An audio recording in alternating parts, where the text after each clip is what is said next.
আমি কোনোদিন ভাবিনি যে আমার সাথে এরকম কিছু একদিন হবে। রাধে রাধে, আমি দীপা আর আমার লোকেশন হচ্ছে বারাসাত মধ্যমগ্রাম। না চাইতে কোনো কিছু যদি হঠাৎ হয়ে যায় সত্যি খুব অবাক লাগে, তাই না?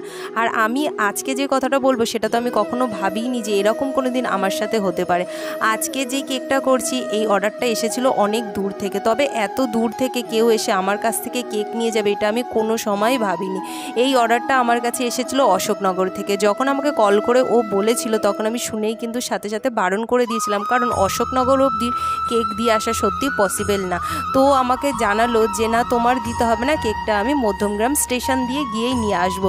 তো যথারীতি শুনে আর না করিনি, সাথে সাথে কেকটা করে আমি আর মেয়ে দুজন মিলে চলে গেছিলাম মধ্যমগ্রাম স্টেশনে। আর এই যে সেই আমার কাস্টমার, আর এই যে ডিজাইনটা দেখছো এটা ভীষণই কমন ডিজাইন, তোমরা সকলেই জানো, তবে কাস্টমার আমাকে এই ডিজাইনটাই করে দিতে বলেছে তাই আমি এটাই করেছি। আর তোমরা যারা আমার কাছ থেকে কেক নিতে চাও স্ক্রিনে দেওয়া নাম্বারে হোয়াটসঅ্যাপ করতে পারো। রাধে রাধে।